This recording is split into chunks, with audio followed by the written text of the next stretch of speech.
हाँ, तो बच्चों हमने संज्ञा की परिभाषा और उसके भेद जाने। आइए अब एक एक करके इन भेदों की परिभाषा और इनके उदाहरण जानते हैं। अच्छी तरह से ध्यान दीजिएगा। तो बच्चों, व्यक्तिवाचक संज्ञा है कि किसी विशेष व्यक्ति, वस्तु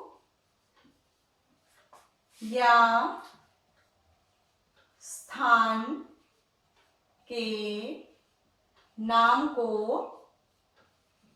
आगे आप खुद लिखिएगा, व्यक्तिवाचक संज्ञा कहते हैं।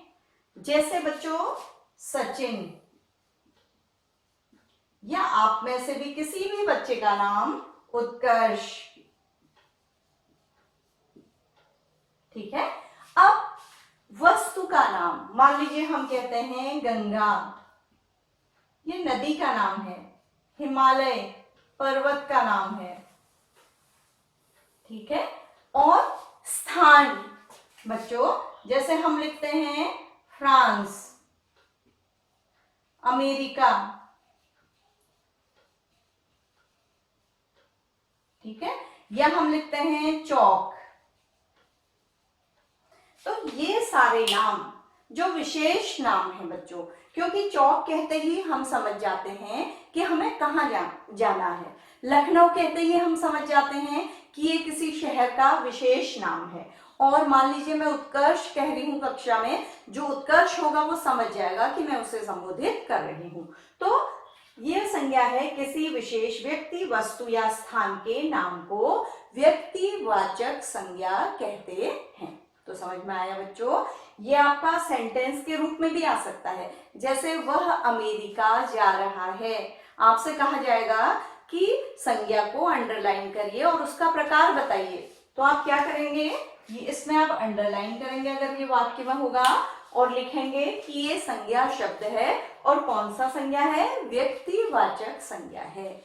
तो व्यक्तिवाचक संज्ञा समझ में आई आपको। तो हम आगे बढ़ते हैं।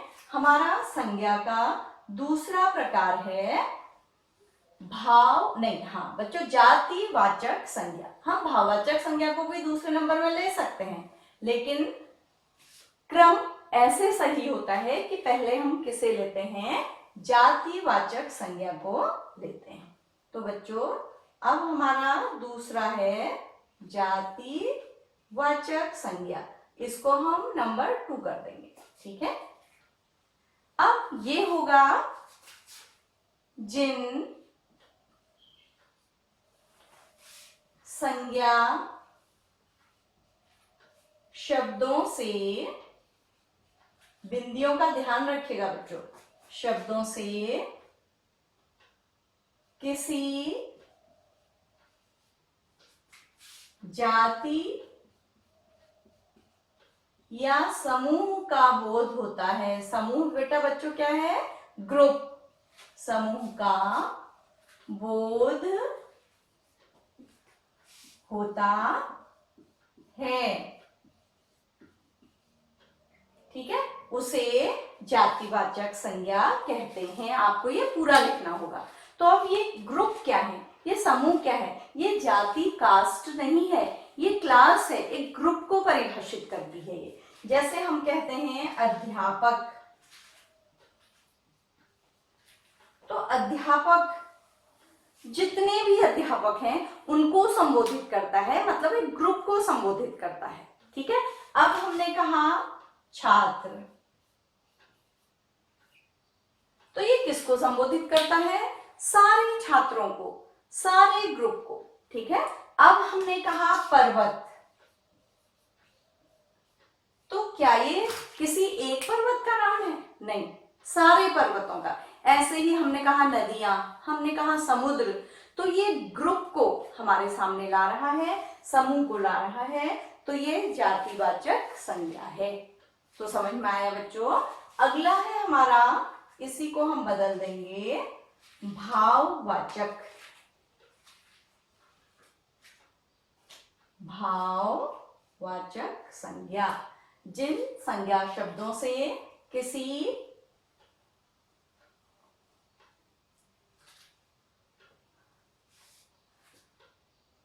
भाव,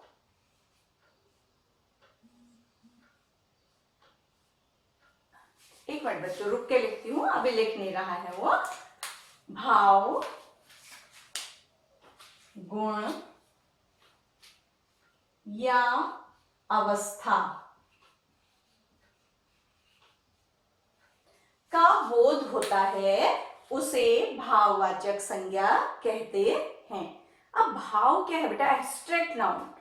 भाव को हम देख नहीं सकते हैं। जैसे दया हम कहें, सच्चाई हम कहें, ईमानदारी हम कहें, तो हम फील कर सकते हैं, लेकिन हम उसे शरीर के रूप में एक नदी की तरह या एक आदमी की तरह हम उसे देख नहीं सकते हैं। तो ये भाववाचक संज्ञा हो गई। जिन संज्ञा शब्दों से किसी भाव, गुण या अवस्था का बोध होता है उसे भाववाचक संज्ञा कहते हैं।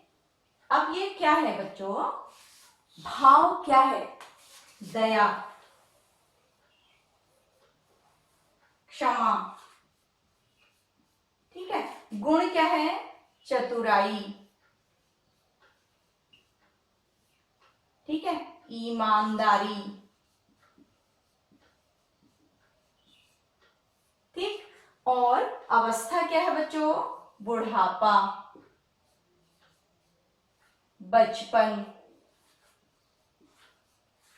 तो इस तरह के शब्द जिन्हें हम फील कर सकते हैं, हम सारे शब्दों को जानते हैं, लेकिन हम इन्हें देख नहीं सकते हैं। हम इसे देख सकते हैं, लेकिन अगर हमसे कोई कहे कि वह दया करता है तो दया हमें दिखाई नहीं देगी। दया वो दया नहीं है, मतलब किसी का नाम नहीं है, फीलिंग है बेटा, ठीक है। तो ये भाववाचक संज्ञा है। तो बच्चों ये संज्ञा थी। संज्ञा के 3 भेद थे। मैंने सरल शब्दों में समझाने का प्रयत्न किया है, लेकिन यदि समझ में नहीं आएगा तो हम कक्षा में फिर से आपको समझाएंगे, या कक्षा कमेंट के द्वारा बता दीजिएगा कि आपको क्या कोई दिक्कत हुई है। तो अब बच्चों मैं बताऊंगी कि ये पार्ट हमारे परीक्षा में कैसे आता है।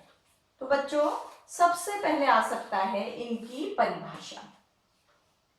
परिभाषा, तो परिभाषा में आपको किस किस की परिभाषा आ सकती है? संज्ञा की, उसके तीनों भेदों की। तो परिभाषा में एक ध्यान रखिएगा कि परिभाषा उदाहरण के बिना अधूरी होती है। उदाहरण अवश्य होना चाहिए। तो आप भाववाचक संज्ञा लिख रहे हैं तो भाववाचक की उदाहरण देंगे, अगर व्यक्तिवाचक संज्ञा लिख रहे हैं तो उसका उदाहरण देंगे, ठीक है। तो परिभाषा। दूसरा आता है संज्ञा के भेद कितने होते हैं? संज्ञा के भेद, छोटे छोटे क्वेश्चन आते हैं बच्चों, 1-1, 2-2 नंबर के।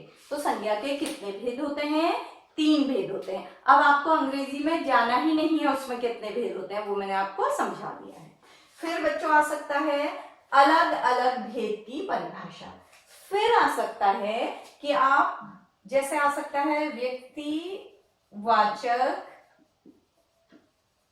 संज्ञा के उदाहरण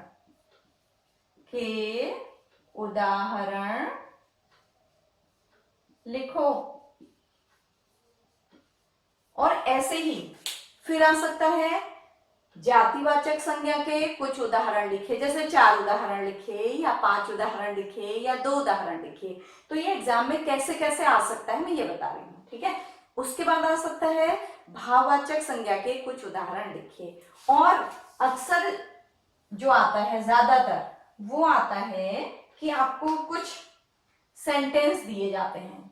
जैसे बच्चों दिया जाता है निम्न, जैसे ये चौथे तरह का प्रश्न होता है, निम्न वाक्यों में संज्ञा शब्द छांटकर उनका प्रकार लिखिए। उनका प्रकार लिखो, ठीक है। अब मैं इस बोर्ड में ऊपर लिख रही हूं क्योंकि शायद नीचे आपको कम दिखाई दे रहा है। तो बच्चों देखो कैसे आता है ये प्रश्न। जैसे आ जाएगा कि गंगा नदी है। तो आपको इसमें संज्ञा शब्द छांटने हैं। तो आप क्या करेंगे बच्चों, गंगा और नदी, तो ये कौन सा प्रकार है, व्यक्तिवाचक। आप इसको अरेंज करके लिखेंगे अच्छी तरह से।